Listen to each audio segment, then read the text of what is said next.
Yep. It's what? Okay. Mm-hmm. Okay.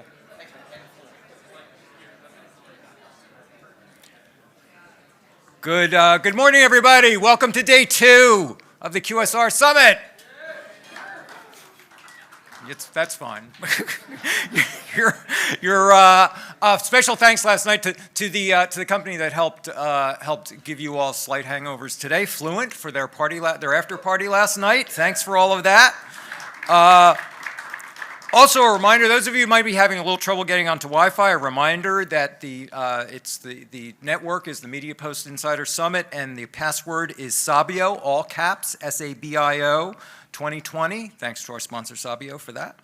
Also, one note about the roundtables. The roundtables ended up being extremely well populated yesterday because you all listened to me. I have to say, I'm not used to that. I have a family. I have a wife, a daughter, and a dog, and I'm not used to being listened to.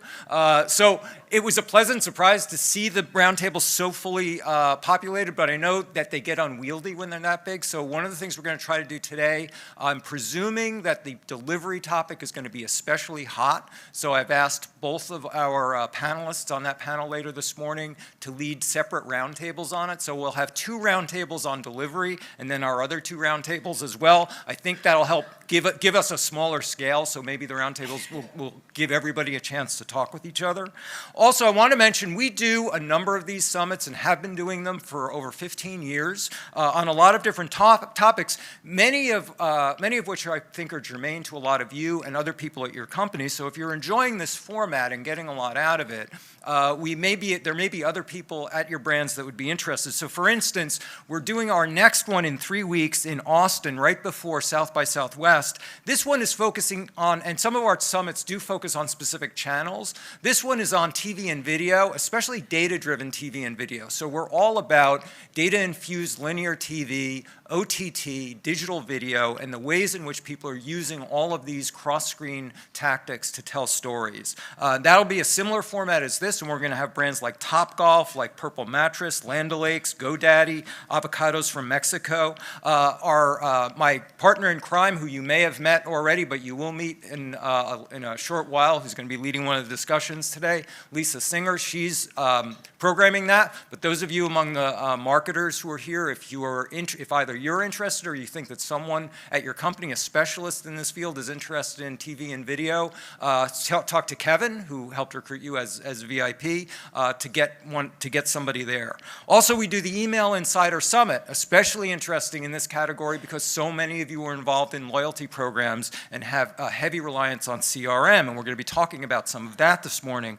Our Email Insider Summit is actually our flagship summit. We've been doing that one for 15 years. The next one is going to be on Amelia Island on April 5th through the 8th, and we have brands already for that like Uber, like Zillow, Brooklinen, Boxed, Policy Genius. I'd love to get some of the CRM and loyalty stories there, and I still have room. I'll be programming that, so if you're interested or have somebody at your company that you think would be good for that, we're going to be doing that. And by popular demand, we will be doing this same summit again this year because this summit proved so popular and we had so many brands that wanted to come and asked for us to come back later if we were going to do it later in the year. We're adding another QSR Brand Insider Summit on September 20th through the 23rd, and that's going to be in San Diego.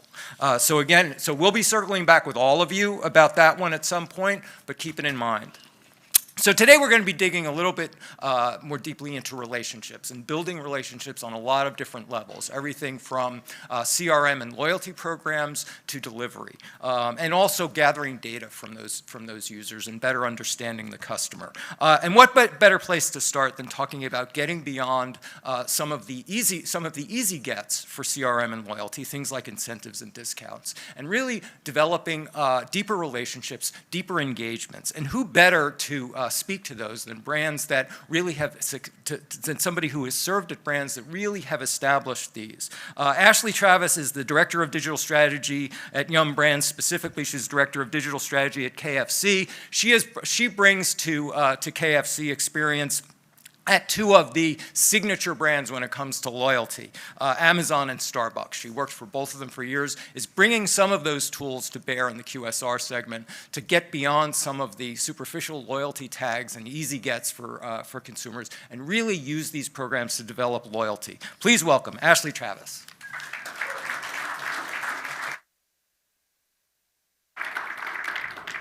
Thanks, Steve. Appreciate it. Happy to be here. Excited to kick off day 2 of the MediaPost Summit. To be honest, this is my very first MediaPost Summit, and I had no idea I would come here and face my extreme fear of falling off the side of a mountain. So where are my fellow hikers in the room? Yes, we survived. Some of us had scrapes and bruises, but yeah, these bath kits are going to be really key for us to soak our sore muscles. So thanks for having me. I will start off. I think Steve gave a really great introduction, but I'll start off of just giving you a little bit of my background and what brings me here today. I started my journey really in a more traditional marketing space. I spent some time at agencies, and then I went to work at Frito-Lay, very typical CPG circuit. But then I had the opportunity to move out to Seattle and work at Starbucks, leading the Starbucks Rewards team. And that's where I really kind of started to find my passion for digital and building relationships with customers in a digital space and looking at how that can transform our businesses. But from there, I'm always looking for the next challenge. So I really wanted to hone my technical skills a little bit further and dig deeper into data-driven decision making. And so I made the jump across the city to the north part of downtown to go work at Amazon, leading prime engagement strategy and partnerships for acquisition. And that's where I really started to understand the e-commerce journey and look at loyalty from a very different perspective, which I'll talk a little bit more about in a second. Amazon, the average lifespan of an Amazonian is 2 years, and I'm testament to that. But really, I wanted to move back home to Texas, where I originally had come from, and be closer to family. And then an amazing opportunity came up with Yum that helped me leverage everything that I had learned and really go back to retail, which I had missed dearly, and really start to think about the QSR industry, which is so early in the stages of figuring out how to leverage digital to drive the business. So I joined in July. I'm 7 months into the role, so I'm not going to be up here like unveiling this like brand new, I have it all figured out for KFC. I still have a lot to learn, but really exciting to take everything I've learned at these other brands and figure out how to apply it to transform our KFC business. To give you a little bit of background on KFC and kind of how we're structured, we're a highly franchised business in over 140 different countries around the world, and the majority of our sales come from outside the US. So myself and Haley, who's with me today, we lead digital strategy at the global headquarters in Dallas. Our US team still operates out of Louisville, Kentucky, but at global, we're really working with all of these different countries around the globe to try and understand, like, A, what are they doing that's working well that everyone else should adopt? How do we start to build efficiencies and frameworks in place to drive a cohesive strategy around the globe? And how do we really start to accelerate the business? And so with that, we've put some thinking in place of like where we think we need to go, but when it comes to loyalty, we're still really in the early stages. I want to kind of take you guys through today my thinking of how I'm thinking about loyalty and its impact on QSR in the future. So I'll start with a little history of loyalty, which most of you guys are probably familiar with, but just to set the stage and set the context.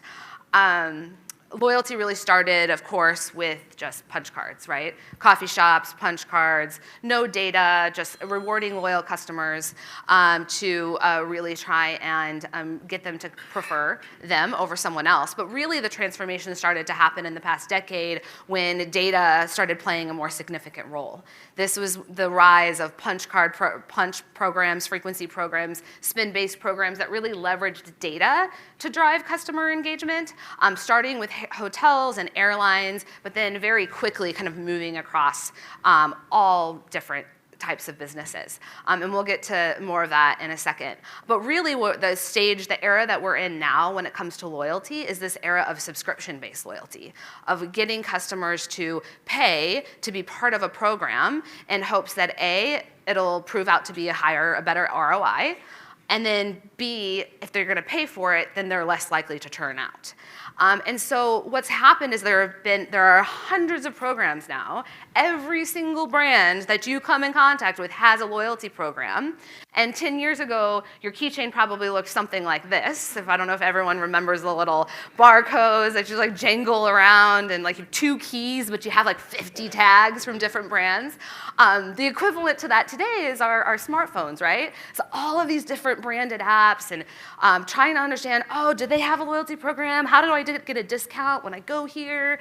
And it's really overwhelming for customers. They are experiencing loyalty and subscription fatigue. And the reality is that the participation tends to be reactionary. They're like, oh yeah, I just give you my phone number or give you my junk email address that I have for just loyalty programs. Sure, I'll give that to you so that I can get something for free. 80% are just doing it to save money, and over 55% of accounts are inactive. They're not going anywhere. And so we have to ask ourselves, why are we doing this? So a lot of brands have tried to do new things to stand out.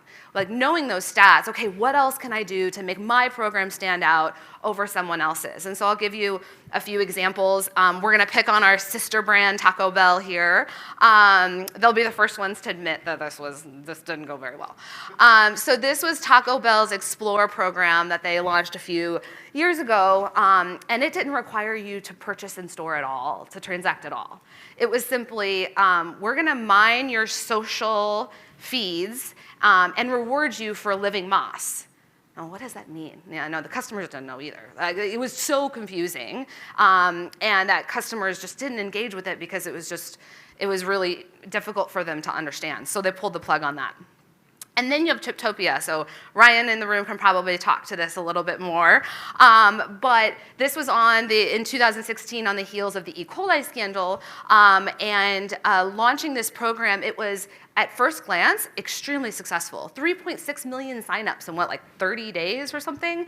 And ultimately, 33% of their transactions were coming from people who had signed up for the loyalty. But then when you start looking at the details, it was a frequency-based program, so it rewarded you with a free burrito every 4, 8, and 11. And so with a 33% transaction rate, ended up being a return of over 30%. For comparison, Starbucks' return, when you do the ratio of how much a customer has to spend versus how much they're getting in free rewards, Starbucks is 8%. It ended up costing the company $20 million to do this summer program. And at the end, their brand's perception scores didn't really move the needle.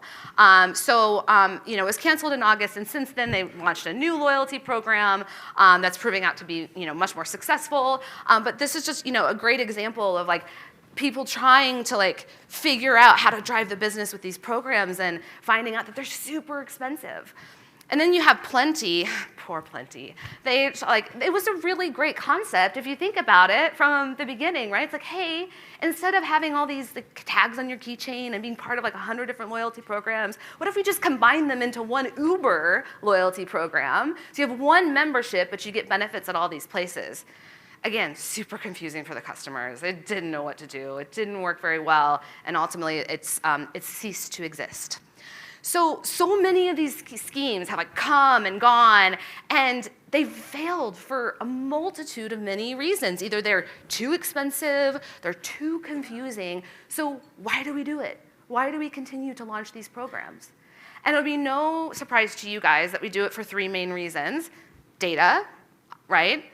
Access to customers, so in hopes that we can use that data and access to then drive business results. But there's something missing from this business planning and this strategic direction. And that's the customer. What does the customer want from us? Why do they want to engage in these programs beyond free food? And really, if we're doing our business, if we're doing the greatest service to our business, we're thinking about the customer in everything we do and how we can leverage our brand and our products to enhance their lives. And so really we have to start thinking about these programs in a different way and how we leverage data, access, results. Those are all important, but how do we really start to build engagement with our customers and build those relationships? So how do you do it? So what I'm going to do is take you through 3 steps of, these are just my thinkings of like the 3 things that are fundamental to building a program that really puts the customer at the center. And that's removing friction, capturing cravings, and then really getting at the motivation of buying. And so what I'll do in taking you through these 3 steps is really kind of take you, bring in some examples from the room where it happened. At Starbucks, at Amazon, and then some at KFC, which that I've learned in my past 7 months. And so I'm gonna be very careful to not like reveal any secrets that aren't public since this is live streaming. But I think, but it's just going to give you my perspective and like my personal point of view from being in the room where these decisions were made and how they happened. So the first step, removing friction. So this, I think we all kind of probably in our day-to-day lives use frictionless, seamless experiences, like they're overused terms, right? Really, this is about how to make access to your brand as easy as possible. That's it. When customers want and are craving your products, you need to be there. And you need to be easy to order. And in this age of order ahead and pick up and delivery, like this is just table stakes. Like if you're gonna launch an app, you're gonna launch a program, you need to be as easy as possible. This is where we've been spending the majority of our time at KFC over the past few years and launching e-commerce experiences, order ahead, delivery across our markets. Haley's been really leading the charge on getting all of our markets to have these experiences. And when we were at Starbucks, and we were, Starbucks really being the first brand that kind of launched this concept of order ahead and then pick up in store, you would think that this is the conversation we had, right? Of like, how do we just make Starbucks just really easy to access? No. Like that was not the basis of the conversation. When we started building out we called it the MOP program, the Mobile Order and Pay program, it was how do we drive more transactions? It was all from a business perspective of, we are experiencing line abandonment. We're losing transactions because our lines are too long and people are going somewhere else because they don't want to wait. How do we prevent those people from leaving and give them the option to just order ahead when they're on their way?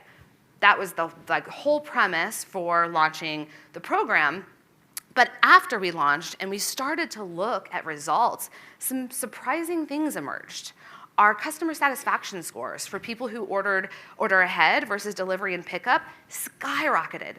They perceived our stores as cleaner. They perceived their order being of their product being of higher quality. They actually even rated their connection scores with the baristas as higher than someone who had ordered at the counter. And that was because their connections that they created with baristas weren't transactional in nature. It was, hi, how are you today? Here's your beverage, Ashley, have a great day.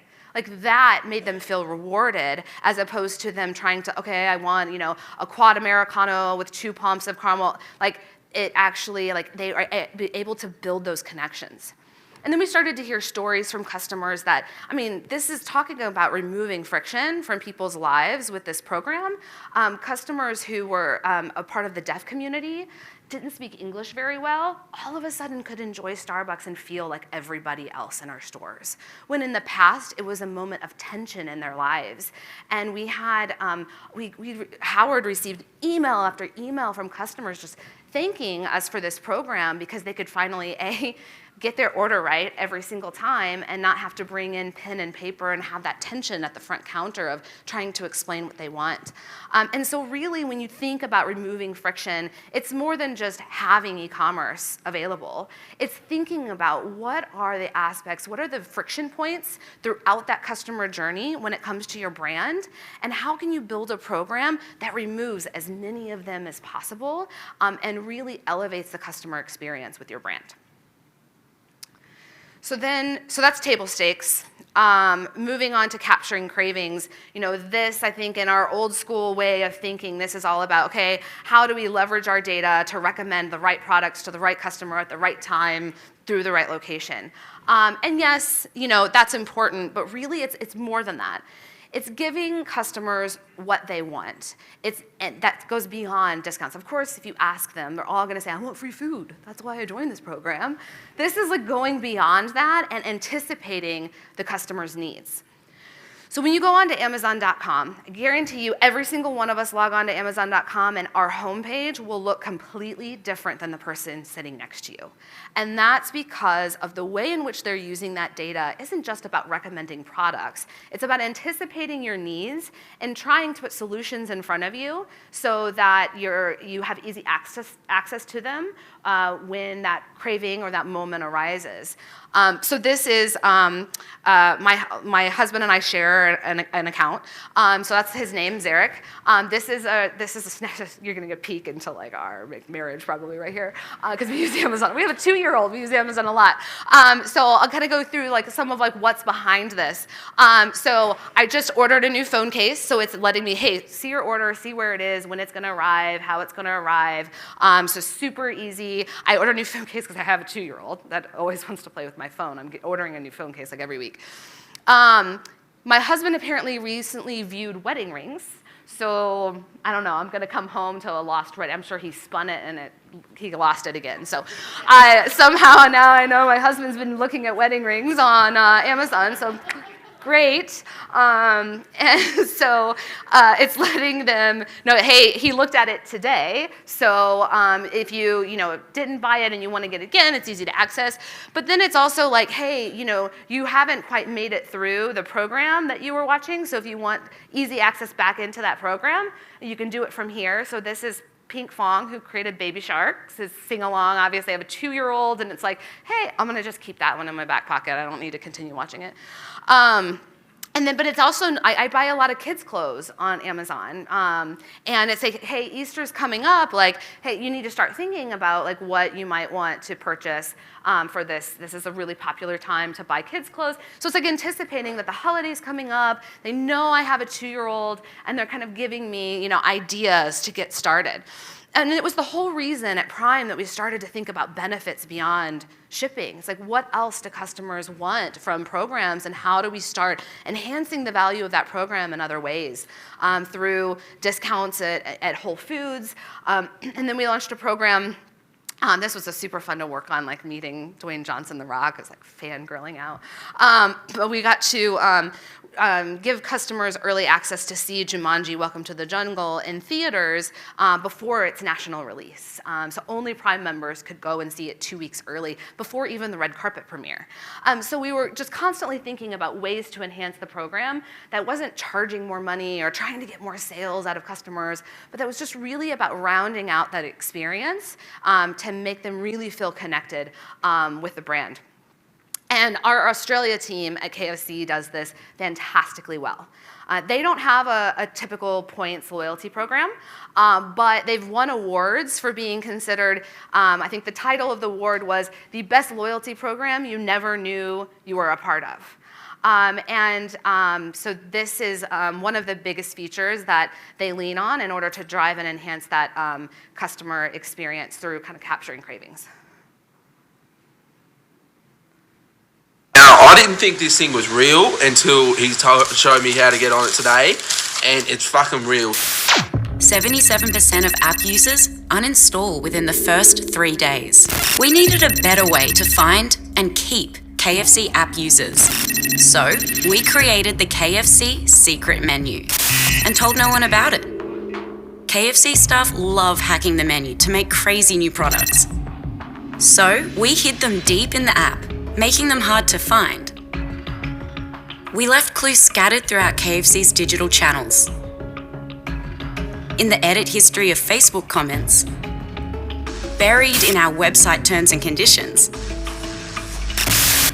hidden in our email footers, or even in split-second frames of our digital out-of-home ads.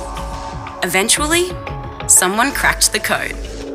News spread quickly. So when I discovered that our KFC has a secret menu, my mind was blown. KFC, secret menu. I've never actually used the KFC app, so I'm testing it out. What you have to do is go on their app, you just drag this down. Why do you hold it for 11 seconds? Because it's the 11 secret herbs and spices. They call it a beast churga. Next level funniness. Trying their new secret menu. I'm just stuffing my face in front of you. This is my dream. Resulting in over 400 million impressions, 111% increase in app downloads, 49% increase in retention rate, and nearly 2 in 3 secret menu orders included additional items.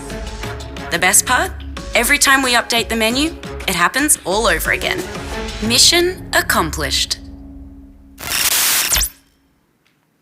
So that's really like capturing customers' cravings and anticipating needs like that they didn't even know that they needed, right? And creating that excitement and creating engagement with the brand and driving revenue without having to give away free food. So that's capturing cravings. The third step, and this is really understanding motivations for buying.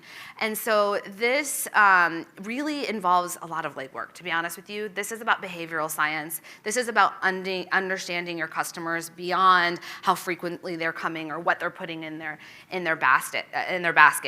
And so Jeff has this like really famous quote about how we're not competitor obsessed, and I really like that rings very true to me. A lot of people might think like, hey, why are you sharing all these insights in front of a bunch of competitors in the room? And to me, like I don't. Yes, on some levels, yeah, we're all QSR, but really, if a customer wants fried chicken, they're gonna go get fried chicken. If they're in the mood for a burger, they're gonna go get a burger. And so really it's about not just like looking at competitors and trying to mimic what each other does, but it's really about understanding customers and what's motivating them to come to your brand, what's motivating them to come to the category. Start with that and then work backwards to figure out how you become relevant in those situations. And so at Starbucks a few years ago, longer than that, I'm dating myself, but we challenged ourselves to think about this in terms of the holiday season, and this is really where gamification started. And so, at the time, my boss had come to me and said, okay, holiday is a really important time, in the business, we have to drive transactions, it's our key window, like how are we gonna leverage the loyalty program in order to do that? And at the time I'm like, well, only like 18% of our customers are like loyalty members. It's like 30% of transactions. So, and I have to like drive to total systems incremental transactions with 18% of people. Okay, we'll figure it out.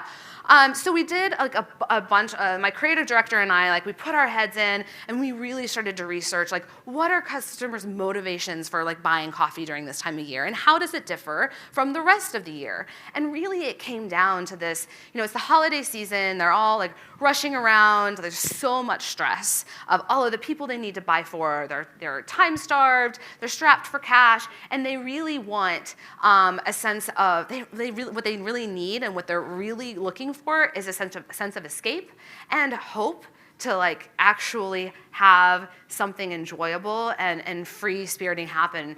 And so we launched the Starbucks for Life game, which really was all about unwrapping moments of surprise and joy and placing them in the game board. So you want a play for every transaction. You got this like cute little character. It's since evolved into like stories of these characters that you collect, and then you collect 3 in a row and you win Starbucks for Life. And it was, it was not very expensive to launch, but it captured the imagination of our customers. And yes, it ultimately drove transactions and helped lift the business. And since then, we did the summer game, we bonus star bingo, like every 3 months you're gonna see a new game come from Starbucks. And it's just all about bringing a sense of joy to the customers. And so for KFC, as I think about it, it's like, how do we start to build a program that's less like throwing discounts and value at customers to try and get their data and get them into our brand, and more about building programs that uplift the brand and build brand engagement over time. So where do we go from here? What I'll do is I'll wrap up with 3 things that keep me up at night that I'm constantly thinking about. 7 months into the business, QSR, like really understanding what's going on, and as I'm starting to build a program framework for KFC around the world, the first one is understanding the business. Like this whole franchise kind of aspect of the business is pretty new to me. It's hard. It's really hard.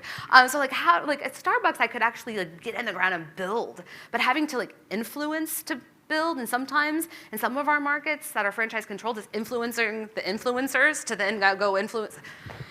So, but understanding the business, like getting and like working with the franchisees to understand like what do they need to see in the short term from an ROI perspective versus the long term, and how do you start to kind of build the economics around programs that really get buy-in quickly. The number 2 is to think global, act local. In 144 countries, it would be really inefficient if every single market was running their own like program. We need to find ways to build a framework that provides consistency around the globe, but also provides flexibility enough so that markets can bring the brand to life in really relevant ways for their customers and their markets. And then number 3, our people are really at the heart of what we do. Our team members are the ones that hand bread the chicken every single day and take such pride in their work. And so if they don't love a program that you launch, how do you expect your customers to? So how do we build a program that actually excites our team members and makes them want to engage with it? And then finally, really balancing customer needs. You know, at Starbucks, we had the luxury of being able to keep getting more out of the program because we could drive increased frequency with even our highest frequency customers. Because it's not unreasonable to think that a customer is going to come to Starbucks every day or multiple times a day. But in the QSR industry, like, we are an indulgent category. For the most part, most of us in this room are. And so it's not just unreasonable, but also a little irresponsible for us to think that we should be driving customers to come to our brands every single day. And, you know, I mean, we sell fried food, and when I want fried food, don't get me wrong, I'm like going in all in after that hike yesterday. Like, that's all I wanted was like, just give me a bucket of fried chicken. But, you know, we can't build a program around getting one more visit from our high frequency customers. Like, we have to think about penetration and not frequency. And that's probably the hardest thing that I'm faced with as I think about how to build a program, is like, how do you build a program that's so amazing that it's bringing new customers to the brand? So like I said, I haven't figured it out yet. Maybe a year from now, I'll be back on this stage, like, I'm unveiling this amazing new program. But from now, I just wanted to share learnings of, you know, what I'm thinking about as I approach this industry from a different perspective and a different point of view, and hopefully it inspires you guys to go out and really do great things and build amazing connections with your customers. With that, Ashley, thank you so much. That was, thank you so much for bringing multiple brand experiences into this. It really added value. We have time for a few questions of Ashley.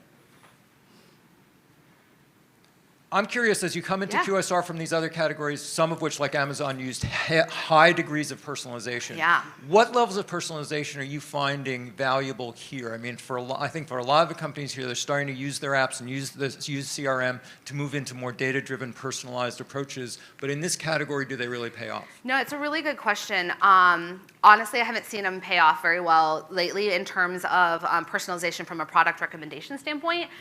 So what AWS is going to try and sell every single one of you guys is AWS Personalize. That's the tool that they use to personalize experience on Amazon. But what it does is it relies on having a large data set of a lot of different products to recommend to you based on your past purchasing behavior, weather, et cetera. But when it comes to a lot of our menus aren't that complex. We don't have a million different items to recommend. And so an algorithm like that is probably just going to spit out the same thing or the same one of 3 things every single time. So maybe it'll drive a little bit of ticket uplift, but probably not worth the expense. I think from a personalization standpoint, the real unlock that we have to figure out is how to personalize using third-party data sources and contextualize the brand and our amazing products and the lives of customers based on what we know about them outside of our restaurants. And that's really where I think the unlock will be. So, Ashley, thank you again so much. That was great. And as we know, loyalty is mobilized, and as most of the examples that Ashley used just there are coming from the mobile app. So when I talked to Jody from Fazoli's about the ways in which their app has been particularly successful, it fascinated me because I'm part of my roots in journalism is I've been covering mobile for over 15 years. So understanding how a brand actually gets into people's home screens that for reuse is really one of the hardest things to do. Jody Conrad, who's the Chief Marketing Officer at Fazoli's, has a great story to tell about the ways in which they made their app work, and they've used their app to help really grow their loyalty and their CRM program. She brings to Fazoli's experience at Wendy's, at Donato's Pizza, and at Coca-Cola. Jody Cochran. Jody Conrad, I'm sorry. Jody That's Conrad, okay. sorry. Like Ashley, I'm very happy to be here with you guys today, and also happy that after the hike on Camelback that I'm able to walk without obvious pain or distress. So happy to join you guys. I have a little bit of a different perspective than Yum, obviously, because we're coming from a small brand and we didn't have a lot of internal experience in this area when we started this journey. So I'm just going to kind of lay out for you what we did, what we learned, what worked for us, what didn't. I think it's relevant in particular for those brands that are smaller, because this is one space where if you do it right, the difference in playing field between like advertising penetration and things like that is much less. We can't be as good as a Starbucks app, but we can be pretty good and be more competitive with our larger scale QSR competitors with this. So to start with, I can't assume that all of you guys even know who Fazoli's is, of course. We are a premium quick service restaurant, Italian concept. We were founded in Lexington 32 years ago this September. We have about 220 locations, both company and franchise, and we're in 28 states. So if you do the math on that, with 220 restaurants, we don't have a lot of penetration in any market. So traditional advertising, we have a presence in markets, but it's very limited in terms of our budgets. We serve primarily pasta, also sandwiches, pizza, and our signature item is our garlic breadsticks that are unlimited when you dine in, which is kind of our most craveable and signature product. So that's who Fazoli's is. I'm just going to kind of, like I said, walk through our journey, kind of what we did, the different steps we took, starting with kind of the foundation, getting started, getting a little bit smarter about what we were doing, and then just this past fall, we actually relaunched our mobile app and ordering platform and kind of how all that went for us as well. So first things first, the foundation for this is really, in our case, was about buy-in. And that really started with our leadership. This is something that our CEO really believed was important for us to be present in the space, to create relationships with our customers at a deeper level. And he made the decision and reinforced it throughout all of the franchise community that this wasn't an option, that this was a requirement for the brand. That was really important to Ashley's comments around a franchise system. I would still be trying to talk some people into doing this 2 years in if it wasn't clearly laid out that this was part of the expectation as a brand standard. And the thing about franchisees is it's probably like any other program. We have a part of the franchise community that's totally bought in, gets it, wants to keep growing it and driving it, and part of it that still really doesn't understand why we're even doing it. So that is going to kind of be the reality. So one key really is find those people who are your supporters and help them, because franchisees listen to other franchisees a lot easier than they listen to us, on these topics. The second foundation obviously has to do with technology. I just really wanted to cry yesterday when Liz was talking about not having a system-wide POS program, because I can't imagine what that's like. But we were kind of close to it before we started this program. We put in 3 years ago a system-wide POS system. We actually used Brink. And that was really kind of the foundation to be able to layer these other things on top of it, like a mobile app and an online and mobile ordering platform. So kind of getting those two things in place, the common POS, an online and mobile ordering engine. The next thing for us was around picking a good partner for the app. We're not a large enough organization to be able to build it on our own, given the time and money that would take. And the other thing, of course, is for a smaller organization, once you build it, it's yours. You have to maintain it. So we did an RFP, talked with 4 different partners, and ended up deciding to go with Punch, partly because of their prevalence in the industry. They were probably the largest provider across different QSRs that we talked to, and they already had a lot of the integration in place with our existing partners, with Brink, our POS, and also at the time we were working with Monkey Media on the online and mobile ordering. So they had existing relationships in place. So it wasn't a eons long process where you're at the mercy of their technological people being able to work together and solve problems. They could make that happen in a pretty short order and without a lot of expense. But even then, I think one of the important things is, if you haven't done this yet, is to expect speed bumps. That's everything from our expertise in setting up coupons the right way so they work for the restaurants and don't cause problems there. That's even things like when Brink did a system-wide update, a software update at one point in time, a little over a year ago, that caused coupons not to work in our system and redemptions not to work in our system. And so we had all of this volume of complaints and inquiries from our consumers about problems in using the app after that happened. And it really kind of does require a mini sort of help desk. You're gonna get a lot of consumers reaching out to say they have a question or something didn't work, and they have an issue to be resolved. So we kind of didn't really expect that necessarily going in, that we were gonna have to kind of have someone dedicate a good part of their time just to make sure that these customers were followed up with so we can continue this relationship with them.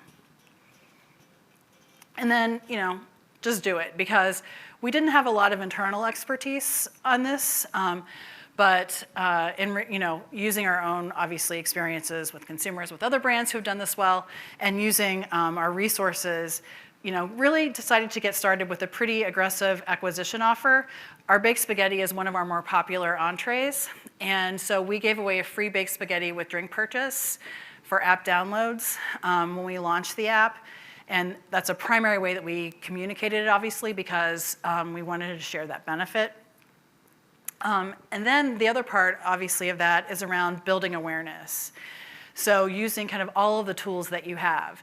So, this is just a list of some of the things that we did, and some of the things that I've highlighted there are those things that were particularly important to us. Another thing that Ashley had mentioned is the importance of getting buy-in from your managers and crew, your own internal team. So things like incentives were really valuable to us.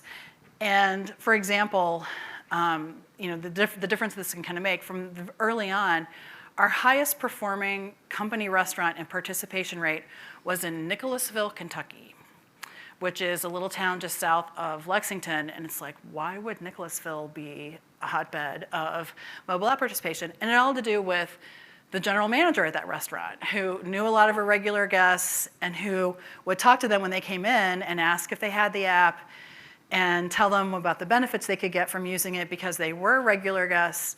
And she would even be just give me your phone, I'll do it for you. Because we have, our customer base can be a little bit older in a lot of cases. Some of these people maybe aren't as familiar or comfortable with technology.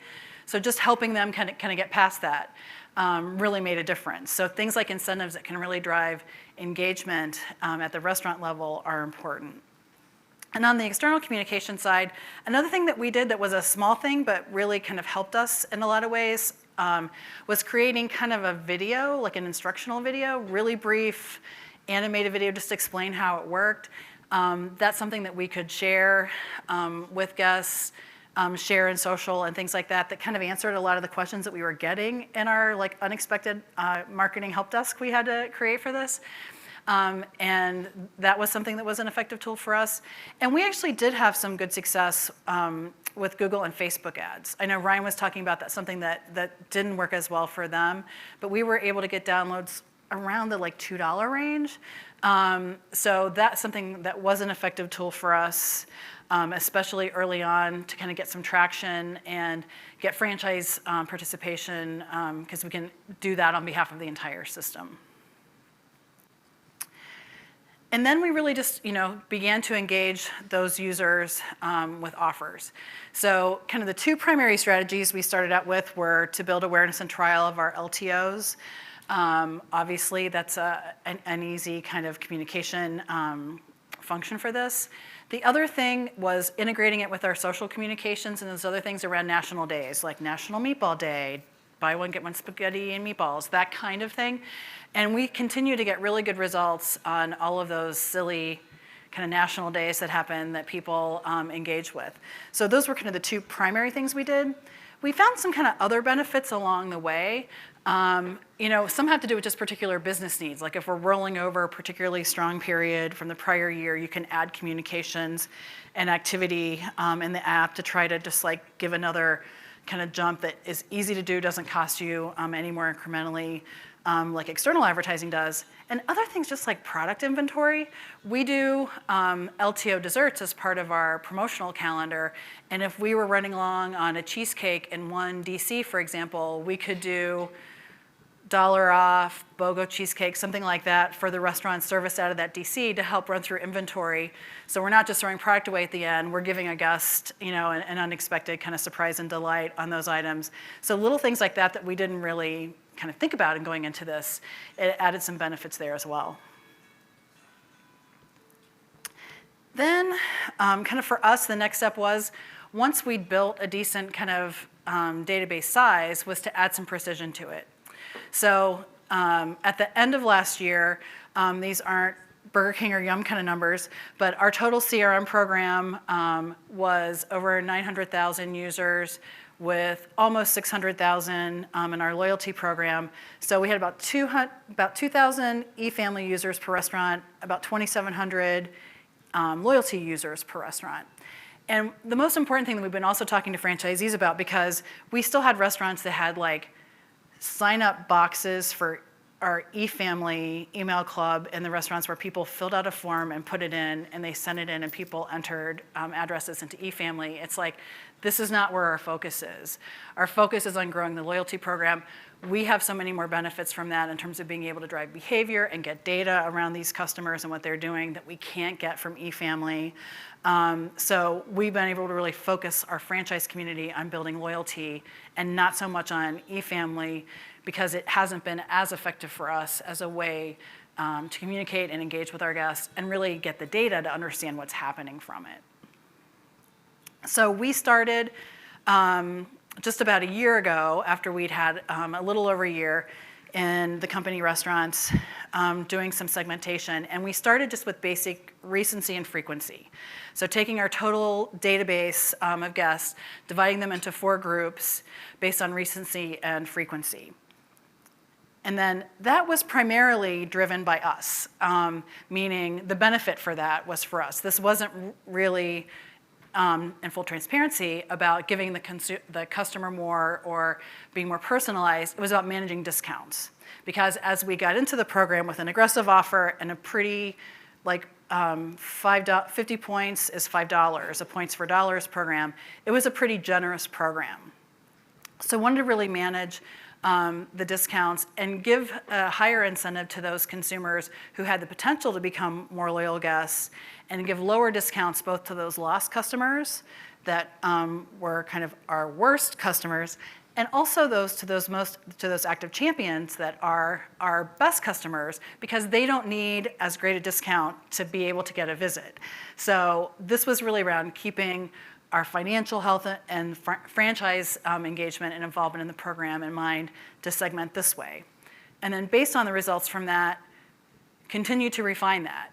So we took those 4 segments, divided them into 6 segments instead, basically taking kind of both that top and bottom group of customers and dividing them down more, because they responded differently to the different offers that we gave once we started the segmentation program. So, to the kind of data monster that Liz mentioned yesterday, like there's so much information here, there's so many ways you can do it. This is how we kind of started both to try to get the loyalty engagement from guests where we saw that potential, and also to manage our discounts for those customers who don't need as great as an incentive from us to come. The other thing that we did was creating some segments based on other behaviors besides recency and frequency, kind of in this step 2. Just some examples of those, like after church is a big thing for us, Sunday afternoons. So targeting those users with some relevant offers for that occasion. Kids meals and families are another one. We have pretty high incidence of kids meals compared to other QSR concepts where I've worked. I think because every kid likes pasta is probably why. So, so doing some things around families. Big spenders, not catering so much, but just like large families. And also another big part of our behavior in the loyalty program are solo lunch diners. Like people are coming in for the lunch special, kind of on their own, getting a quick meal, doing some specific targeting and communication with them. The key to doing this right for us was having the right resources. In our case, we had a lot of help from our agency. We work with Scapecchio out of Louisville into some of the initial segmentation to kind of start to attack the data and figure out different ways we can look at it and how to analyze it and move with greater precision, because we kind of had this tool that had a lot of precision and we're using it as a pretty blunt instrument. So they were a big help in that. The other thing is, Punch really rely on your provider as well. You're paying them and they'll give you a lot of insights and benchmarks and other things that you're already paying for in the fees that you're paying for the restaurants to be part of the program. And so that's one of the things that we learned, to be honest. We kind of initially relied more on the agency, now kind of rely more on Punch because I don't have to pay extra for that work, out of our marketing budgets. And they have a lot of expertise in this area because of the customer base they work with in QSR as well. And then the other thing is, internal, really dedicating resources to it. We have a digital marketing manager who this is pretty much 90% of his job. So it really does take a lot of to do it right and to do it well. And we're still learning and refining and growing. You really have to have internal resources dedicated to this to be able to manage that. Another thing that Ashley kind of touched on as well is around having the customer mind, just recognizing those most loyal users. We don't really do this so much with things like free food, but we've done just a couple of things. One example is like sending out a letter to say thanks for being one of our most loyal guests, and we sent Fazoli socks to for the company restaurants, the top 3 loyalty users in each of the restaurants. So just things like that just kind of say, we really value you. You're important to us. So this is a picture of a guy from Huber Heights, Ohio, showing off his socks to the management crew there. And then, lastly, it's never ending, keep refining. As I mentioned last fall, we relaunched our mobile app and loyalty program. We had 2 primary objectives in this. The first one was to enhance the mobile ordering experience. And Ashley had talked about a frictionless experience. We were really far from that. Our both mobile and online ordering experience was just really clunky, a lot of clicks to order. There wasn't reorder functionality if you had a favorite and things that you like to order on a regular basis. Our upselling was not really in the right place and not really effective. And then we were giving different offers through the mobile app to people, and they couldn't redeem them on a mobile order. That's not very smart. So we changed from Monkey Media to Olo is what we needed to do to be able to unlock this part of it. Because their solution allowed us to go to native ordering on Punch's platform where we didn't have all of the restrictions of another vendor's platform. So that was the main thing. The second thing was around reducing discounting. It wasn't crazy numbers, but we were too generous. I don't know that I would do it differently, to be honest, in hindsight, because I think being aggressive with the offer to acquire people and to get them to see rewards and meaningful rewards early, I think was important for us to build the database that we have. But over time, as we refine, we knew we needed to kind of relook at that. So we changed the acquisition offer, so it's no longer free entree, it's a snack and shareable item. And then we also just reformed the rewards platform structure, where we had a points for dollars before. Now we had a points for products. So that allows us to reduce the total earned rewards discount from around 10% to more like 7 to 7.5%. It also allows us to change it over time in the future without it being as obvious. Because when it's 50 points is $5, you can't kind of make it 50 points is now $4 without it being really obvious, the changes that you've made.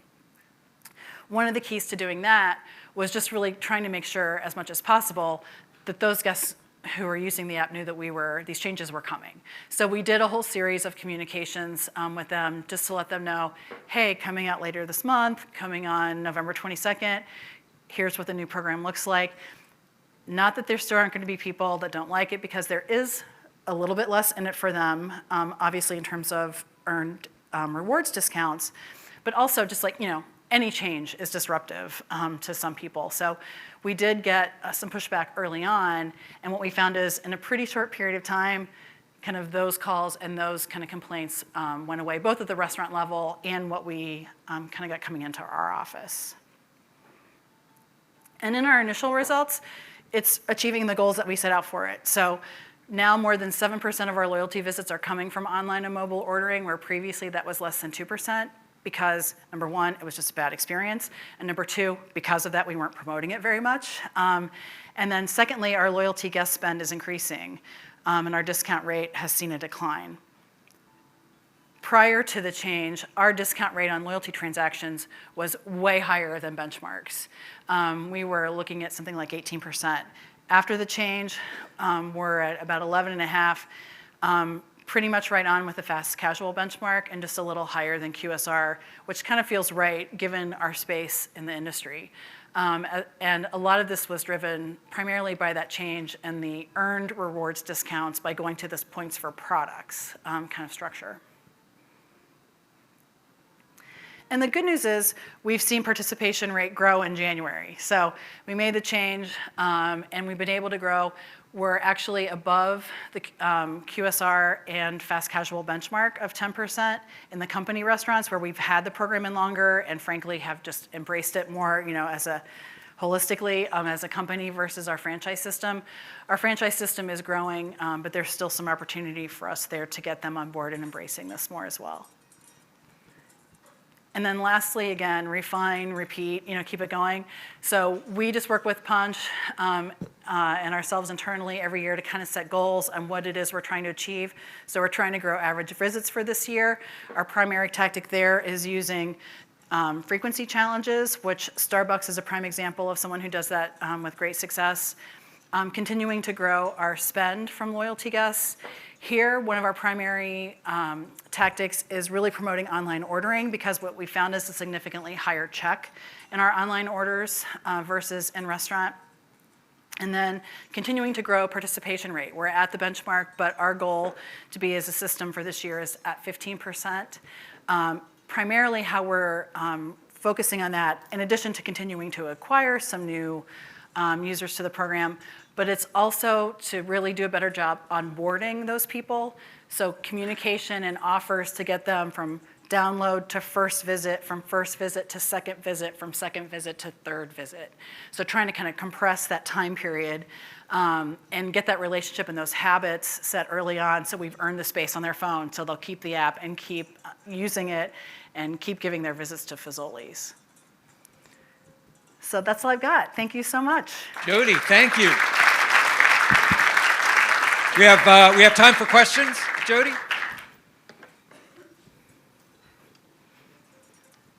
I'm also doing one of the round tables, so anyone who has other questions. I have a couple of appy questions. Yes. So in communicating to your app users and your app downloaders, are you using push? Are you using geofencing? What are you finding out about what sort of cadence, what sort of channels are working best to get people to get these offers in front of people who are already downloaded the app?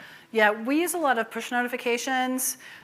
We use email too, but we try to use that a little more sparingly. Again, we don't want to inundate people with too much. So We do have it targeted down to the restaurant level in terms of participation. So basically, for our franchise system, we give them options on what they want to participate in for each promotional window that we have. So we'll have, here's the calendar of activities that support our LTOs for this window. Here's our calendar of national days and other things that we're communicating on social. And here are kind of our basic segmentation frequency kind of programs, and they can opt in or out of that at the restaurant level, and that's based on people who have chosen that restaurant as their favorite. So it's not exactly geo-targeted because sometimes people might visit close to where they work versus where they live. So we target that on geography based on what they've selected as their favorite location. Are you finding that these other channels like social and email, either one or together, work especially well at reminding people they actually have your app? They do, and like I said, we actually have had some success with Facebook and Google advertising on that. We actually kind of backed it off before we did all of the changes to the app, since we knew changes were coming soon, so we're just kind of now ramping that back up again. And what sorts of in-app behaviors are you able to see that are telling you the most about where somebody is in their depth of loyalty, whether they're about to delete an app? What sort of data are you actually getting from app behaviors themselves that are most valuable to you?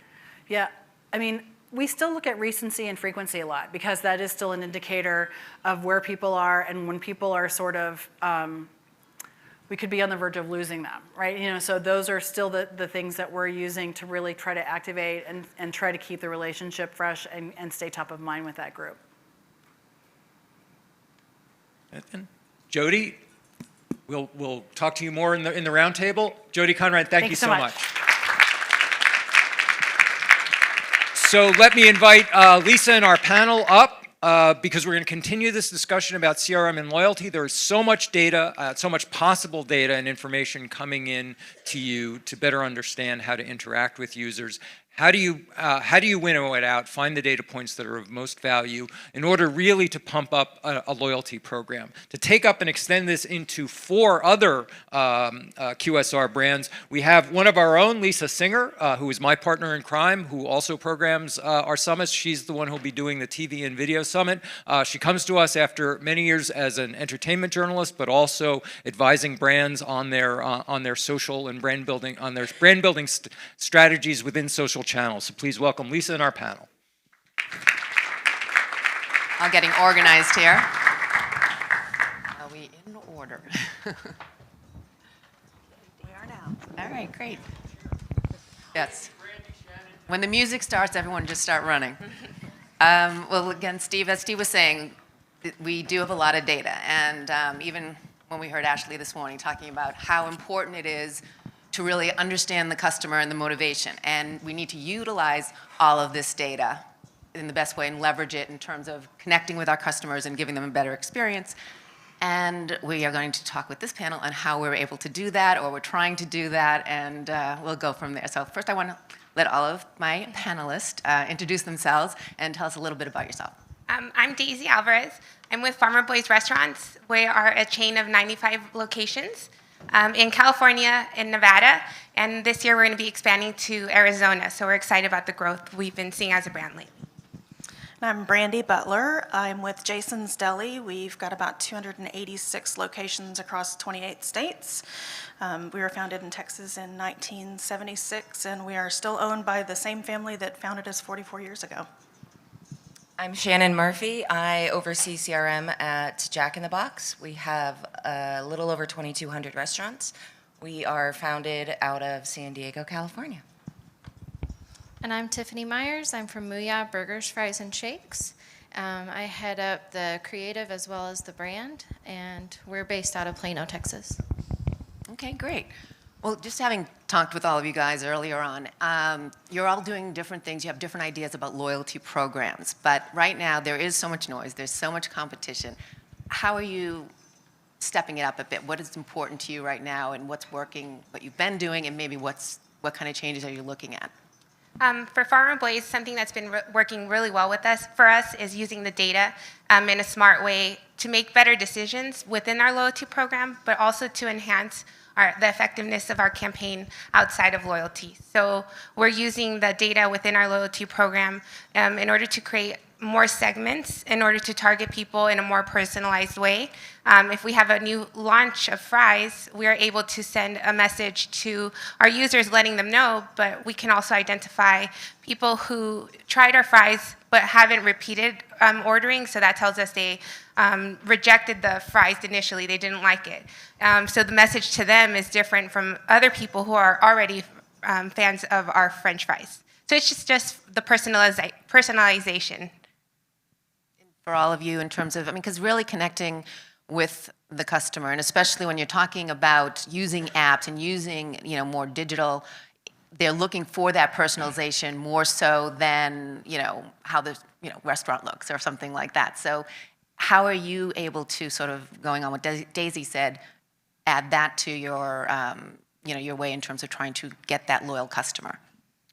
That's a really big focus for us right now at Jason's is being more personal to our customers and growing that relationship with them, not trying to sell one thing to everyone.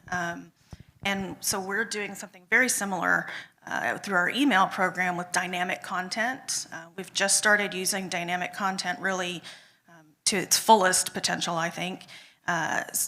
We've got a very wide menu. We've got vegetarian menu, vegan, gluten-free. We offer big, thick mixed meat sandwiches. We have a salad bar. It's a little bit of everything.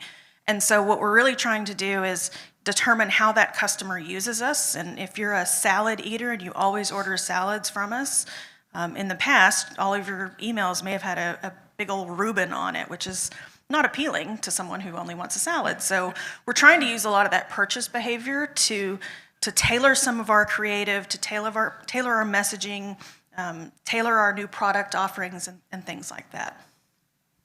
Shannon, I know you said that you were kind of late to the game in terms of having an app, and so you sort of played catch up.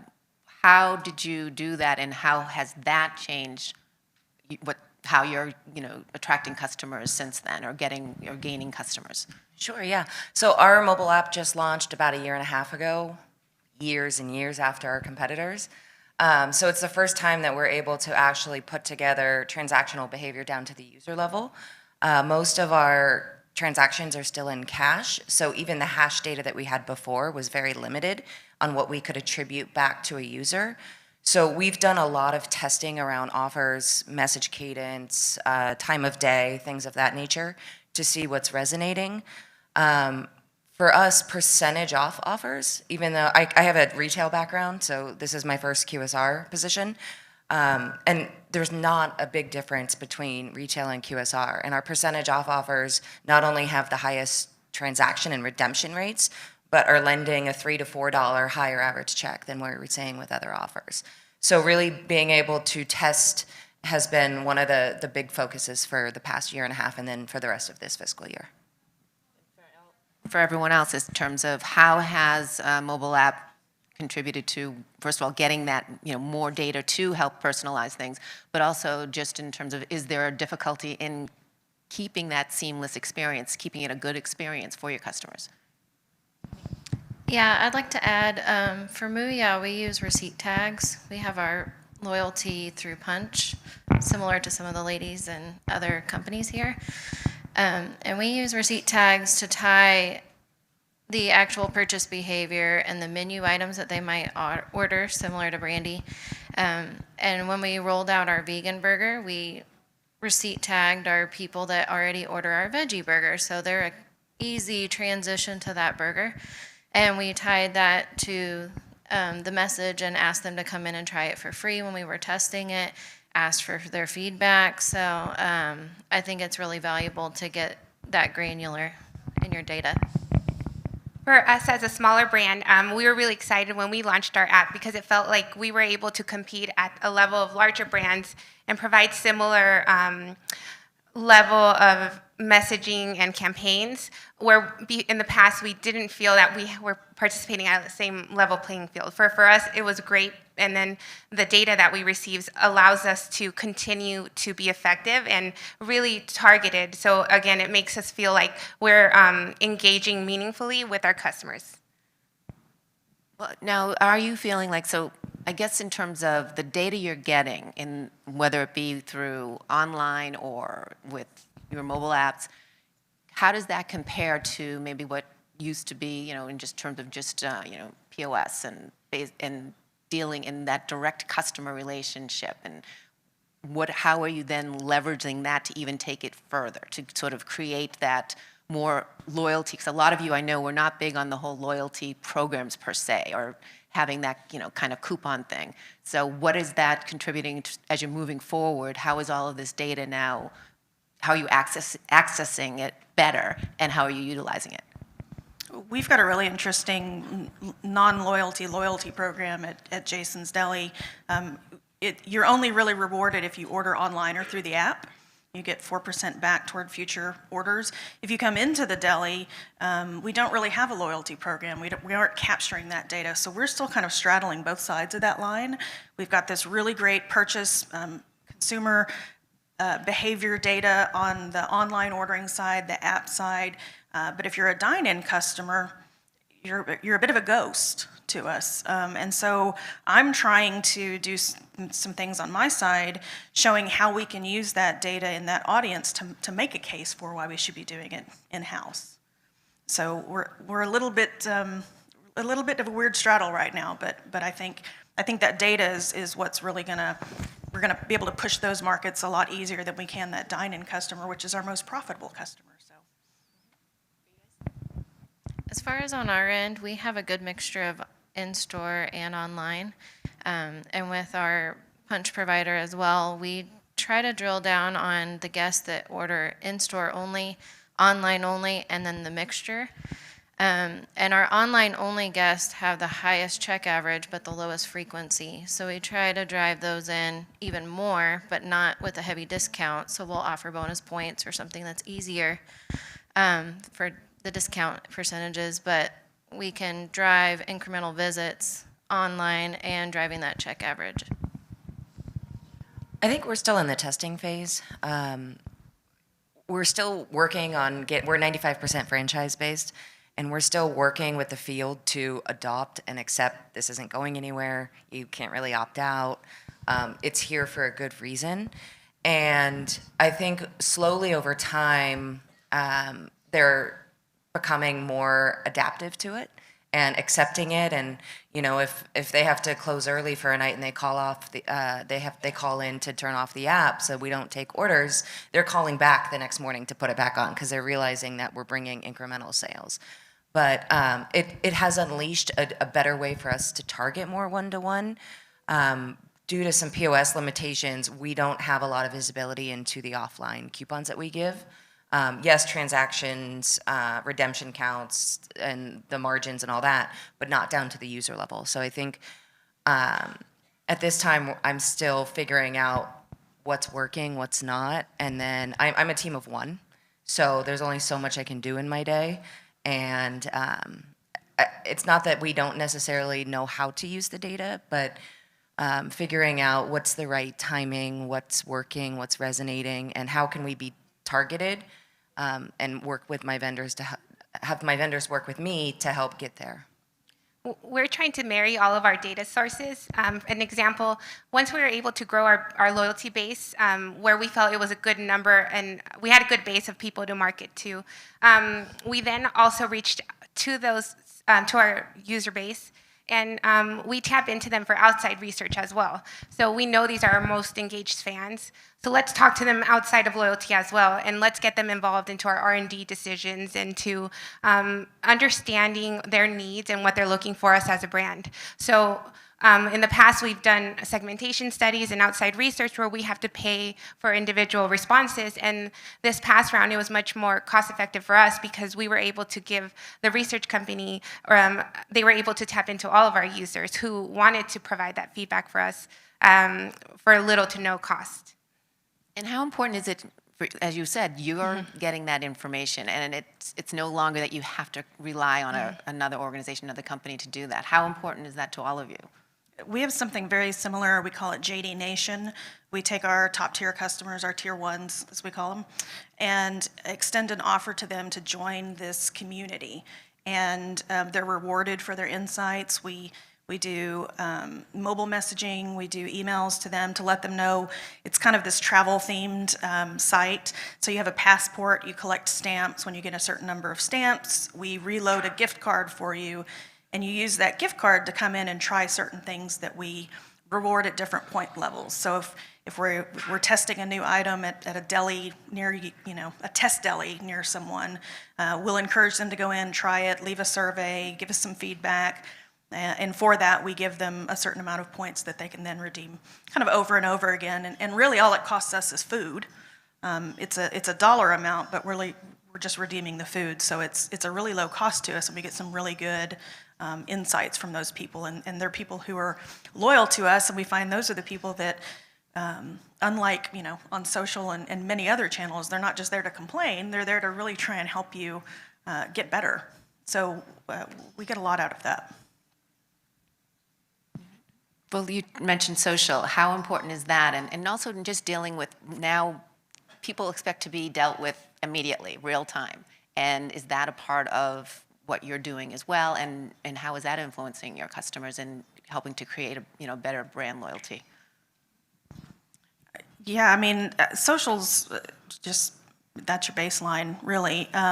They do want answers very, very quickly. We actually partner with our customer service department. We have a tool that allows us to assign tickets to them through the system. So, a lot of the things they want us to respond to are really customer service issues. They're not brand questions. We answer what we can on a larger level, but if someone's just, had a bad experience or just wants to reach out to someone, we're able to kind of ticket that over to customer service and let them do what they do. So that helps us kind of supplement our team. We're a very small team. There's 5 of us. It helps us supplement what we have to be able to interact with customers very quickly. Shannon, you look like you had something. It's an extension. We have a small social and PR team, and they do a lot of paid support for our CRM programs. I know Jody was talking about National Days. We support that a lot. And they take things all seriously, whether it was Kim Kardashian a few months ago tweeting to us that she had beef to pick, or somebody down the street that had a bad experience, they treat them all the same. We work with our PR agency to respond as real time as we can. As far as us, reputation management is a struggle. All the channels of replying to the guest and getting their feedback is cumbersome, to say the least. But we use social as an engagement tool on a local level and a brand level. We have local Facebook pages, and if we have a local anniversary campaign or something like that, we'll share it on that page, and it helps give that local level engagement versus the brand wide. But as far as reputation management, we just try to respond as quickly as we can, get it offline, private message them, get their email, and then also work with the franchisee directly to handle how we make it right for the guests. We use social as another channel for us to communicate our messages or campaigns, but we don't participate in paid advertising on social. It's not something that we are not interested in, but before we open up that avenue to our franchisees, as a brand, we want to make sure we know the results that we're trying to get them to participate in first. And we've done several tests and just haven't had that success yet. But once we do find that program we can sell to our franchisees, it is something that we want to open up and be able to determine and have available for them. Awesome talking with all of you, and you're all very, customer-centric. Obviously, everyone is. But using this data, because a lot of you also mentioned the community is so important and engaging with the community directly, especially your store managers. But how are you using this data then to better communicate and sort of create this better relationship with the community? Anyone of the above? For us, we allow our managers, we expect our managers to have that customer relationship. They're in charge of that. They're in charge of their customers. It's within their purview to talk to all of their customers. They should. We encourage it. We give them the tools to do so. They've got access to all the same data that we've got about their stores. They can go in and pull a report on who their top tier customers are. They can reach out to them, call them. So we really decentralize the use of all that data because we want people reaching out to those customers. We want people reaching out to the community. Our most successful managers don't really even have additional marketing plans in place. They're just going out and talking to schools and setting up partnerships, and they are their best marketing. So we rely on that data to help guide them, but we really leave it to them to manage their backyard. We're an ops first organization, so anything that we can do at the corporate level to make lives easier in the store, we focus on. Right now, we're trying to put together the story around how much time are we saving for speed of service as well as labor hours with the order ahead feature on the app, to see, does it make sense to put in-store kiosks? And how can we make the lives better by streamlining some of the efficiencies behind the counter? As far as community involvement, we have a fundraising program that really gets our franchisees and stores really involved with the community. Everything down from a booster club to like a local cancer survivor, somebody going through a hardship. We've found that that's a really great way to get the community involved. For us, a lot of the data we're collecting through these platforms is not really being used for to complement the local efforts, because that is something that we don't want to get them to learn a complicated platform or have to invest the time that they can be using to recruit members or give great customer service to their guests. Instead, we want to take that from them and allow them to free up their time and engage with the local organizations that make sense. But how we do help individual restaurants is use those platforms to send out those individual messages. So if I'm a franchisee and I just completed a remodel, I'm going to use your social channels and your loyalty members to communicate that message. Well, and as we've been talking about, the amount of data we're getting now is a lot more than obviously you've seen in the past. So let's even just talk in the last couple of years. If you can give a specific example, is there something that maybe you were like, wow, I can't believe I had this information, all the time and I didn't utilize it, and now look at what it's doing for me? Is there anything that sort of those aha moments that jump out for any of you?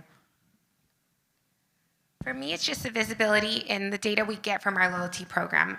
For us, it was amazing when we had that information about our guests, where in the past we didn't have data that compared or painted as full of a picture of our customer's journey.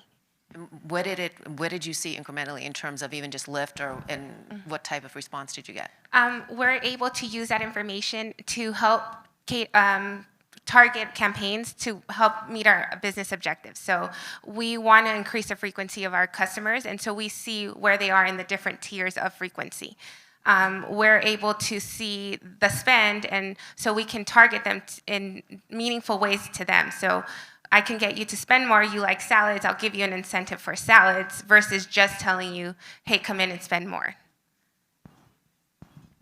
Very similar. I think that purchase behavior is something that's we've been gathering, but we've been gathering it in a way that it wasn't easily accessible. It was kind of hidden in our records. And at the heart of it, that's the most important data for me, is I want to know what customers want from us so that I can, better give them what they want and talk to them in a way that is more meaningful to them and not just make it noise and spam and things in their inbox. So I think the thing that we've uncovered here recently is just a way to better leverage that data, and we've got so much of it that, I've been there for 6 years, and we really are just starting to use that because we've finally got it in a format that's usable within our database. So that purchase behavior has been really key for us. Just having the data is a breath of fresh air. It's great. I think we're still finding the value in telling that story internally as well, and getting buy-in with every goal that we conquer. It gets the team more and more excited moving forward. And as far as on our end, we had a really successful acquisition campaign last year for National Cheeseburger Day, another silly pop culture day, but We gave away free cheeseburgers with purchase of fries and a drink, and to anybody that signed up on the app. And we had 16,000 downloads over a span of a week, and we saw 7,000 new guests on that day. So it's just amazing what you can do when you just put a lot behind one day, and we got a really good pop from it. And we even had one of our franchisees on Fox and Friends that morning sharing about Mooyah. So you never know what you're going to get, but as far as the data, we did retarget those guests and ask them to come back in one more time over a span of 2 weeks. And if they did, then they got a $5 reward. So we incentivized behavior after the incremental visit, and we saw a really good return on that as well. So just being smart and mindful behind the big promotions and then getting the most out of it that you can. I want to echo what Shannon touched on regarding the buy-in, because that's something that's very important to us as well, that the data allows us to see results of our efforts much quicker than we have in the past, and it allows us to access them much easily. In the past, we would do a FSI drop or a TV campaign, and it takes a long time to be able to communicate what we got from those things. And with a lot of our initiatives through loyalty program, we're able to communicate that right away to our franchise community and show them the impact at their individual location. And that's very important so that they see that we're with them and working to drive sales and transactions to their restaurants. Are you finding any challenges in terms of, I mean, a lot of times maybe you were used to just online or emails, and now you have an app that you have to also make sure that that's a seamless experience and a good experience. Are you finding difficulties in terms of, I mean, the data is there, but also you don't want to lose your existing customers because they have a bad experience? Has that been anything that has been a challenge for any of you?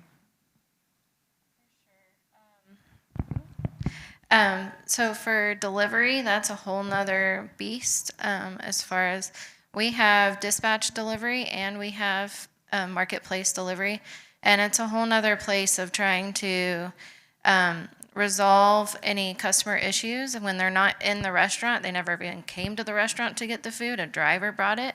But we have drivers that eat our fries on the way. We have drivers forget the shake. All kinds of complaints. So we try to handle it as best as we can, but a lot of it is on the third-party provider and their liability, but it's crazy. Well, what do you see now? I mean, you're finally using your data, you're moving forward with it.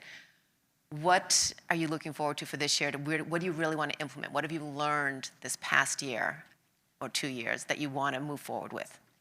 For us, it's that seamless integration and making it easier for our guests to access our brand. So currently, we don't have online ordering, and so that's something that we see as a huge opportunity, and we're working on to make sure we get it right when we launch it, and that it integrates with the other platforms that currently are working for our customers.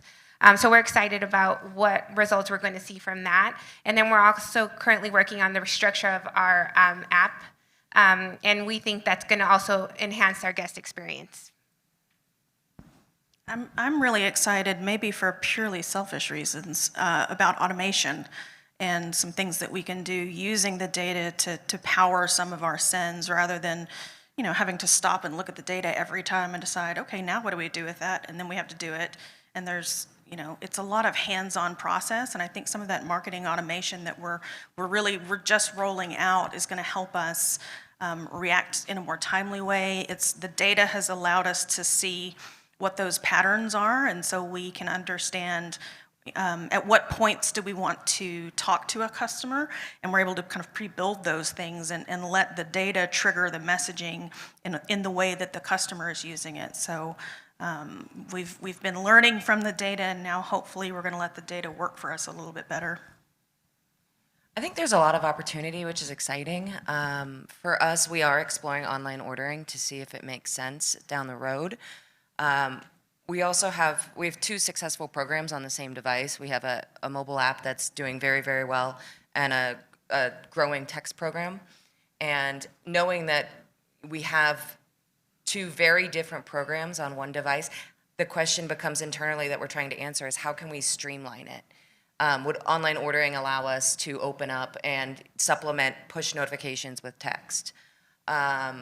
I think that's one area of opportunity, and also with National Day support, we also did National Cheeseburger Day, and we had something like a 12x in terms of signups for one day, and we created cohort reports for that, and we saw just in Q1 that our fiscal year is October through September, so we're already 5 months into our year. So for Q1, right after National Cheeseburger Day, we still had a 30% repeat user rate for new users. So yes, we gave a free burger away, but knowing that 30% of the people that came in on that day are still purchasing from us, where do we put media dollars moving forward strategically to continue to support days like this or events like this?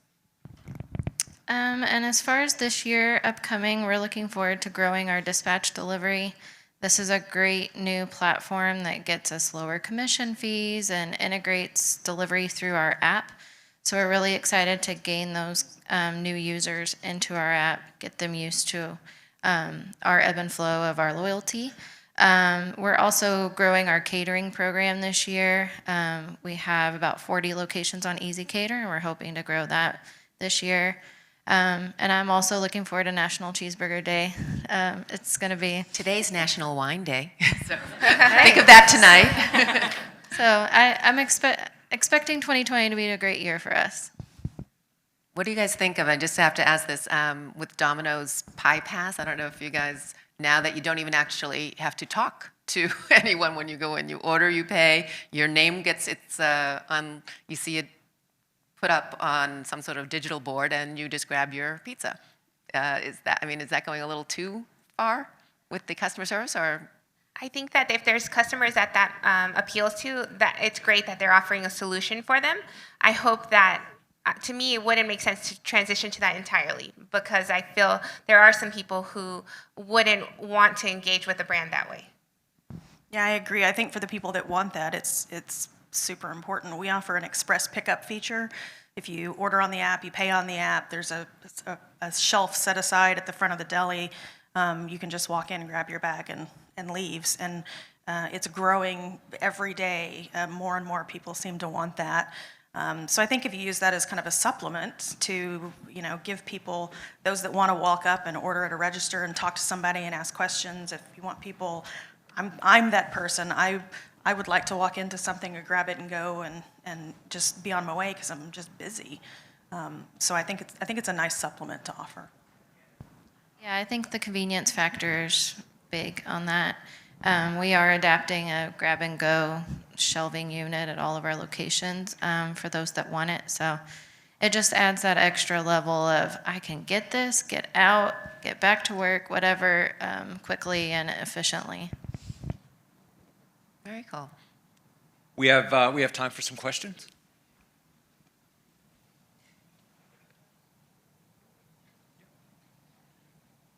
Hi guys, thank you guys for participating. This was super insightful. Tiffany, you raised a... I will be on next. My name is Jason Smith from Location Scientist. I have just a consumer question and it's super nerdy. But Tiffany, you talked about the your fulfillment through the online ordering, right? What kind of data restrictions or what kind of data opportunities exist when you partner with the Grubhubs and other sort of third parties that help you distribute your products to folks that order online? We don't get a lot of data from them. Just like some of the companies mentioned yesterday, they don't share a lot of data. So we have an integration with our POSC to it. So we're able to use destination buttons that help kind of bucket our DoorDash, Grubhub, Uber Eats. So we kind of know what percentage of sales are those, but ultimately, we have implemented delivery stickers and other ways to try to get people to our dispatch because the service fees are really high, and there's other things that are a little cumbersome with the other third-party platforms, but I think they're a necessary evil with just brand awareness and getting your brand out there and people discovering you with all the other brands that are out there. Let me broaden that question a little bit and ask the rest of you to pick up this idea of what role CRM and loyalty plays in that increasingly important process of making sure that the delivery layer is not cannibalizing your customers from you. What role do you play, and what sort of things you're already doing to do what Tiffany just talked about, is trying to make sure that you're either keeping them within your fold and keeping that customer to you, or converting them over? We've actually, we've been in the delivery business for 32 years, offering our own delivery. We've always had our own drivers, our own system, our own way of ordering. We actually just last month partnered with third-party delivery. We've kind of resisted it as long as we could, and very much like Tiffany said, it's a brand builder. It's kind of where you have to play right now. And in terms of data, I think it really depends on how much leverage you have as a brand, the size of your brand. You know, we were able to structure a partnership with them where we're getting some data, not real time, but not completely flying blind. And so really it's just gonna be on us, and this is gonna be a focus of mine this year, on how do we make sure that those customers, whether they're new or existing, understand that they can order directly from us and we can offer the same thing. We have a minimum of $25 for an order, so that person who just wants a sandwich, this gives them a great outlet to order through, but really talking to those customers and helping them understand that they're gonna get a better price and a better service, we think, if they just order directly from us. I think it's supplemental as well. Breakfast and lunch are our biggest day parts for restaurant, but digital sales in the evening and late night, whether it's delivery or mobile app, are through the roof. So I think it's complementary. Yes, it's here to stay. They can't really do anything about it. So we have to lean in and do what we can with the partnerships that we have. But I think we'll always keep wanting more information from them. We're going to continue this at the end of the morning with our roundtable. Lisa, ladies, thank you so much.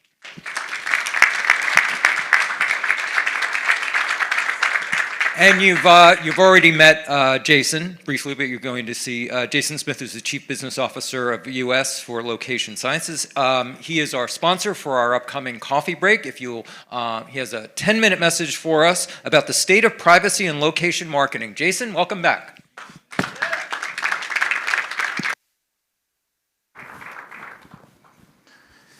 Okay, good morning. How's everyone? Thank you guys for joining today. Certainly want to thank MediaPost, Seth, John, Julie, the whole team. Appreciate it. And thank you guys for coming. It is a holiday weekend, so I appreciate you listening in. So just a little bit on me and my background. I think I still have maybe a few more months to share this piece of my background. I do lead business operations for Location Scientists, which I'll tell you a bit about. But my background is 15 plus years on the agency side. I'm super excited about what we're doing, and I joined the company because of my experience on QSR, retail, a lot of brick and mortar businesses that I thought were in need of a solution that our startup companies, beginning to help companies kind of manage around and drive additional performance outcomes. So we'll talk to you about some findings that we discovered across privacy, which is a major impact for most of your businesses, and how it impacts the location data that you use through your CRM, through your media targeting, your audience development, your attribution, a lot of environments. So we'll jump into that a bit, and I'll tell you a little bit about our company to start us off. So first things first is we don't sell media, we don't sell audiences, we don't sell attribution. The simplest way I like to explain what we do for folks that are familiar with the digital space is we're a sort of double verify of sorts, specifically for location data. And so if you're in a marketplace where you want to have confidence, did that person actually visit a KFC? Did that person actually visit McDonald's 5 times? Or was your frequency or your recency data, was that accurately represented?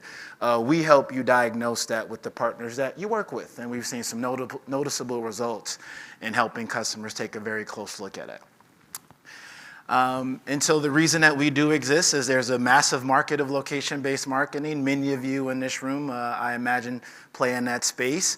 Additionally, and this is maybe what drew me to the company and my role, is location-based marketing is quite expensive. If you look at the cost of an audience that looks at a sort of standard behavioral trait of cookie-based behaviors, it's about 20 times more to get that same type of audience if you look at specific location-based data. So it does require a bit of rigor into what you're paying for and how you pay for it. And no knock on any of the agency people in here, because I was an agency person, but it is important to know that the way that you discover this transparency in your day-to-day world is typically a spreadsheet sort of RFI that kind of lists out self-submitted responses. So we kind of take that subjectivity out of the analysis so that folks like you can make smart decisions on who you want to partner with, how you want to apply that data to your marketing, and we're quite thrilled about it. Privacy has become a super important part of it, and so I always think of marketing in 3 phases. The first phase, which some of us were sort of born in, which I call the efficiency phase. If you can negotiate and get good costs, you had a great career ahead of you. The second was really around data. Let's toss around as many acronyms as we possibly can to confuse our customers into thinking we're super smart and we know data. And then the last is really about consent. A lot of what you guys do in the QSR space is about loyalty and about customer engagement, and violating that consent is one of the easiest ways to really disrupt that opportunity. So we think we take a really close look at how location data is being managed around your customers and how they consent and allow you an opportunity to create that connection.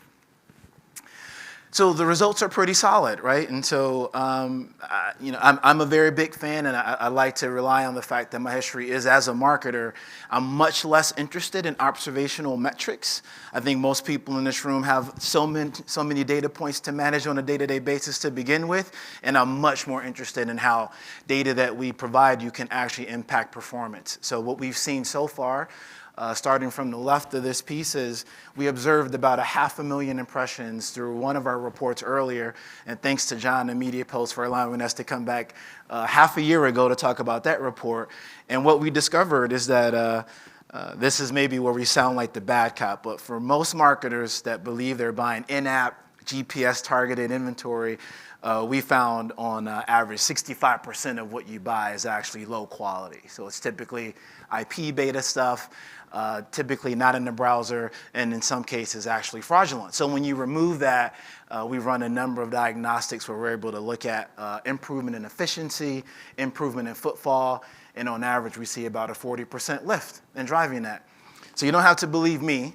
Many of you may, if you followed anything about our company, we're pretty proud that we've announced a major partnership, and it's public, with Horizon Media out of New York. They've really kind of stepped up and said that we're an agency that believes in complete transparency.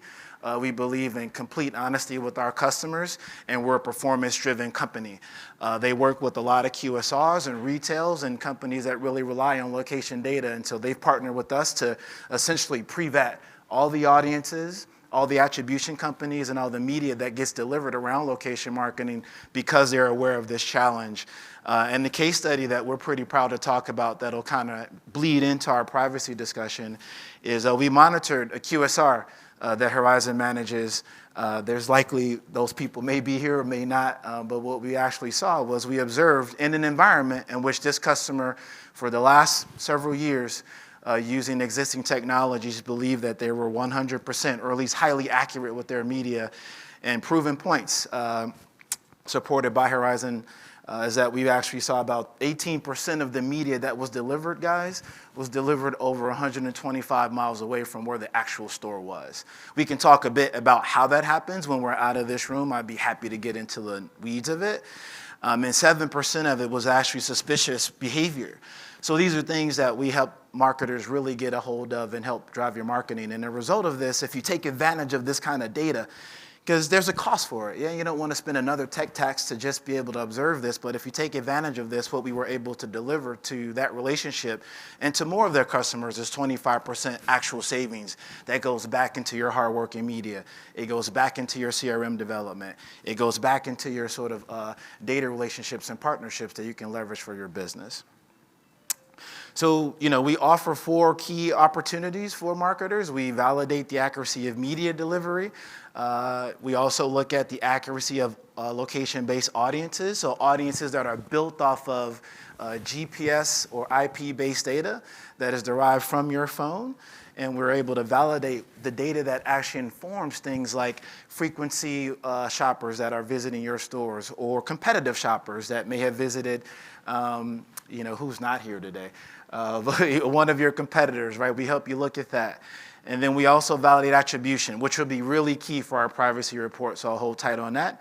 And then we have a suite of behavioral insights that look across how people actually behave and visit and travel and how they sort of function around your commercial territories.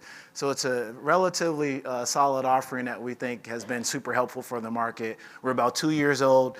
We're a UK-based company. I've launched our business here in the United States, and so far we've been pretty thrilled to be able to offer these services. So let's get into the privacy piece. So there is a 35-plus report that you guys will get as a follow-up, and feel free to read through it. We've been endorsed by the 4As, we've been endorsed by TAG, we've been endorsed by IAB, as well as MRC for the findings. So you don't have to trust me. And one of the beauties about it is that we don't sell any competing offerings. So there's, as much as you'd want to buy some audience from me or media, you just can't. We don't do it. We serve as essentially a consultative service to smart brands like you so that you can sort of isolate these challenges in the industry. And so we decided to take a timestamp look at the most controlled privacy relevant environment for the United States, and that was around iOS 13. The reason that we looked at iOS 13 and we didn't look at CCPA is because, one, CCPA just launched on January 1st, so we didn't have data to be able to observe transactional and behavioral data against that. But iOS 13 is actually quite interesting. If you think about privacy and how it impacts your sort of browser behavior, I'm going to make a fairly safe assumption that every single person in this room, when you get that pop-up that says, would you like to share your cookies in exchange for viewing this browser, every one of you opt into it. You just want to be done with it and just get the process over with. So there really isn't a true opportunity to control your privacy. However, with iOS 13, this was a revolutionary update to operating systems across the globe, specifically with Apple devices, which represent 45% of the US population's iPhone or smartphone usage. The 3 updates were, or 4 really, you now have a few new options. One, which existed before, when you enter into an app or you turn on your phone, you get an option to share your location data while you're in the app. Yeah, so that makes things really valuable. So we talk about those loyalty apps that all of you all have. You know, we don't talk a bunch about that today, but that really incentivizes you to create a great experience for your customers so that they want to share that app with you, share that data with you, yeah? And then the other is being able to share that location in the background, right? And so background location data is all the stuff that you have to actually use when you work with your agencies or you work with your research partners and they go, hey, every ad that we delivered, we saw a 30% lift in store visitation. How does that happen? That happens because your phone is tracking where you are always throughout the day. Very difficult for me to be able to attribute if you visited a KFC or a Burger King or a Popeyes if I've only shared my location 4 times a day, which is when I'm in the app. Okay, so we've actually taken a look at how that's impacted behavior. And then you get reminders, yeah? And so you make these choices and you say, I want to share my data while I'm in the app or in the background. But then once you make that choice, Apple's becoming much more mindful about ensuring that your opt-in behavior is consistently managed and communicated to you as a consumer, and they've been quite public about that. So we thought this was a really neat environment for us to take a look at.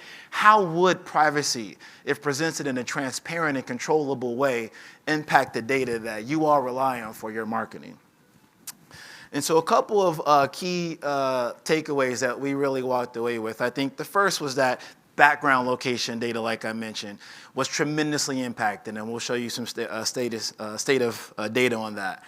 Then we reference what we call foreground data, guys. So foreground data is when you're in the app. It just makes sense, right? So I'm in the app, I'm actually actively involved, and so that essentially makes it a foreground or a sort of transparent and forward way of essentially making my location data available to marketers. Less impacted, partly because we still see a tremendous amount of value from great app experiences like the ones that you all have that hold people and keep them accountable and interested in sharing their location data. And then the last, I think, is that, you know, order to really mitigate this or at least manage around it, guys, I am certainly not a CRM expert, but I do have to imagine, and Forrester has a really good report on it as well if you're interested, what becomes a lot more important for you all that look to gather great first-party data within your applications in the privacy and consent environment is to offer value, right? To offer a great experience that incentivizes people to actually take advantage of it. When we saw this noticeable decrease in background location data, guess what? It wasn't from the stuff that you actually use every day. It was things like gaming apps. You have no reason to actually share a location data within something that doesn't bring you back value. So it starts to really give yourselves an opportunity to stand out and create a meaningful connection. So these were essentially our two big statistics that we discovered, guys. So we saw to the left, 24% decrease in data that is available for you to target your customers with media. So someone earlier mentioned it's important for us to manage penetration in the market versus frequency. Penetration is driven by reach. Reach is driven by availability of media and audiences. So we're seeing on a given basis across Apple device users, 24% less available supply for you to buy today because of privacy. What does that mean? If you're not seeing an increase in price, you have to be experiencing a decrease in quality. The most notable, however, was a 68% decrease in background location data. To me, as an ex-agency person, this is where I became very interested. When it's holiday season or it's football season and I've got to really drive good customers and I've really got to scale up, and I could never scale up that audience when I bought programmatically, but all of a sudden, during my critical time period of my business, I'm able to scale. Yeah? And so for us, we start looking at if there's a 68% decrease of the data that builds those audiences and also informs your attribution, you have to start wondering, is that data accurate? Is that data reliable? And then how does it impact your business? So this chart to the left is just a really quick sample of what we observed. The blue is just a perspective of the actual available data signals across Apple devices that began in the timestamp. September 20th, which was before iOS 13 launched, and then prior, a month after iOS 13. And we saw this trend exist for the remainder of the quarter. And I referenced that 68% decrease in background location data. So this is a real life example, guys, in case you think that what we observe is, just sort of a fictional perspective. What we're looking at now is the result of a major QSR that sits within your category in the top 3 across the category. We actually audited audiences that they were actually buying that had a competitive trait. And they said, we want to reach people that have visited 5 of our competitors, and we got a sample set. We looked across an audience that was sold to that customer, represented about 875,000 people in a very small local area. Your businesses are quite local, and they're super relevant to your franchisees. After we audited this to determine, number one, were the actions that were sold to you really present in the audience? So did they visit? Was there a 5-time recency? What was their, was there a 5-time frequency? How recently did they visit the store? What was the dwell time? We saw that only 5.4% of the audiences that this particular QSR audience bought was accurate and usable and credible to actually drive the penetration and business performance that you actually want. And so I know I'm getting the time click. So what I'll close up with is the key takeaways for us, guys, is that we try to treat this insight. I think about our spaces, for folks that have been in the industry for a while, it's sort of similar to viewability. When viewability launched, I can remember how hard it was for people to actually believe that this was a challenge. And I also remember how hard it was for people to really believe that it would have an impact on their pricing and their availability of supply. And so we think that we're at the advent of something that's quite relevant for marketers that are quite conscious about the quality and consent-based nature of their data. And what we encourage people to do is, number one, whether it be us or if there are other companies that offer a similar scenario but don't sell competing offerings, which we haven't found, audit your data, ensure that you have transparency and control over what you use to drive the business results for your work. IP data is super important if you think about OTT, the second conference that you guys are going to be hosting around online video delivery, same challenges in that environment. And then the last is to be super prepared to think about how you manage cost parameters for the media and data that you actually purchase to drive your business. So thanks for allowing me the time. A super sort of scientific way of looking at the market. And of course, if there are questions, please feel free to find us in the hallway. Thank you so much.